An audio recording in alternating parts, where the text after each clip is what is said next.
New polling data shows that concerns over immigration have skyrocketed, quadrupling in the last 48 months. Canadians are waking up to an issue that the Trudeau Liberals have been desperately trying to sweep under the rug. A new report from the Angus Reid Institute tells us that 1 in 5 Canadians now rank immigration as a top issue facing our country. It still places behind the big three: the cost of living, healthcare, and housing affordability. But make no mistake, immigration is becoming a bigger issue every day. Why is that? Because it's the driving factor for the big three. Unfettered immigration is subject to the rules of supply and demand. It drives up housing costs, drives down wages, and puts pressure on Canada's social safety net.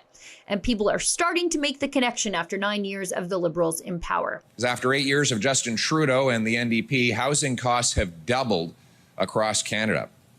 In fact, the average rent has doubled, the average mortgage payment has more than doubled, the needed down payment for the average home has doubled. Justin Trudeau has inflated the cost of everything by printing $600 billion of cash, causing inflation, which bumps up interest rates and now forces Canadians into the prospect of losing their homes. A booming population driven by record immigration numbers, both temporary and permanent, is putting pressure on housing and the job market. Young Canadians in particular are feeling the pinch. Think about it. 1 in 5 Canadians are calling unemployment a major issue. And why wouldn't they? This summer's job market was tough, and it's no coincidence it's happening while the number of temporary foreign workers grows. If you want an idea of how I would run the immigration system overall, it's the way it was run for the 30 years prior to Trudeau being Prime Minister. We had a common sense consensus between Liberals and Conservatives for 3 decades that screened people to make sure they were safe, only brought in the numbers that we could absorb into our housing, healthcare, and job market, and blocked temporary foreign workers where they were taking jobs from Canadians. The Liberal government's response to this mess? Well, they've announced plans to roll back some of the pandemic-era expansions to the temporary foreign workers program. The announcement made today by Minister Boissonnault and by the Prime Minister is part of the piece of the puzzle related to the reduction of temporary workers from 7% to 5% that I announced earlier this year. This year's level plan, to be announced in a couple months, will take into account and give a fuller portrait of temporary residents and permanent residents in this country. But is that going to be enough? Not likely. The move looks more like a desperate attempt to put a Band-Aid on a gaping wound. It hasn't done anything to boost the Liberal standings in the polls. Let's talk about these numbers. The Conservatives are leading by a massive 22-point lead nationally. Some polls even have them higher. And the Conservatives have the edge in every province except Quebec. Canadians are shifting to the right, and it's the Liberals who are losing ground fast. The NDP are too. Support for Trudeau's Liberals has collapsed in key battlegrounds like Ontario and Atlantic Canada, while the Conservatives under Pierre Poilievre are making significant gains. But let's be real here. Look at the numbers. While the Conservative Party is on the upswing, Pierre Poilievre still has work to do on his personal brand. Despite the surge in support for the Conservative Party, Poilievre himself remains polarizing. About half of Canadians still view him unfavorably, thanks to the mainstream media working hard to keep their bailout bucks from Justin Trudeau. On the topic, I mean, in terms of your sort of strategy currently, you're obviously taking the populist pathway. What does that mean? Well, appealing to people's more emotional levels, I would guess. I mean, certainly you tap very strong ideological language quite frequently. Like what?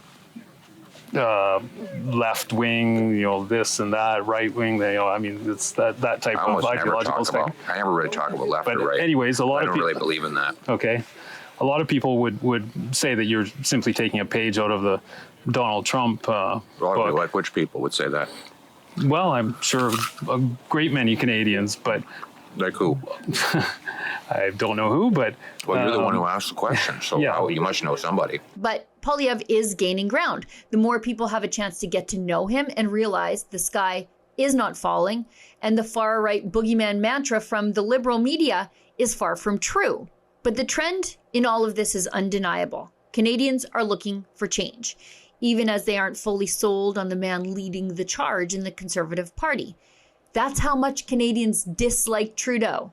and his fake feminism and his fake concern for our families and our jobs. Well, we got donuts over here if you want to thank you for your hard work. I can bring some for my kids here. Okay.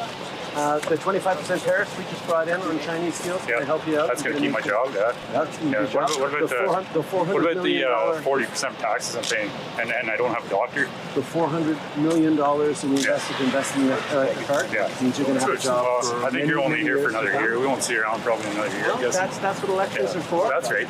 And I look forward to everyone exercising the right to vote. Yep. And the basic choice, we're going to invest in you and your job. I don't believe you for a second. Dental care? Do you know anyone who got dental care? Yeah, I pay for it myself. Okay. We're like 3 years behind. You have a job and coverage? Yeah, four people seniors. in my family. Every time we go for a dental visit, it's costing me about $50 in my pocket per person. Okay. Why? I have a good job. You're not really doing anything for us, Justin. Well, actually, we just invested so 500,000 people who haven't been to the dentist got to go to the dentist over the past few months. Probably like my neighbor that doesn't go to work because she's lazy. You know what? Doesn't go to work. She lives the same Most life I do. Canadians try to stick up for each other, and that's what we're going to keep doing. Yeah. Good luck and prepare you for next year. No, I'm good. Thank you. All right. Have a nice day. Have a good day, sir. All right, the other guys got the donuts. Excellent. Canadians are frustrated with the status quo, and they're starting to speak out. Concerns over immigration are on the rise, and Trudeau's Liberals have no real answers to the problems they caused. Meanwhile, the Conservatives are gaining momentum. The real question is, are they able to maintain that momentum into the next election? For Rebel News, I'm Sheila Gunn-Reid. The closer we get to the next election and the lower the Liberals fall in the polls, the more Trudeau is going to want to censor Canadians. But we're fighting back. Go to stopthecensorship.ca to sign our petition and to find out how you can get involved. That's stopthecensorship.ca.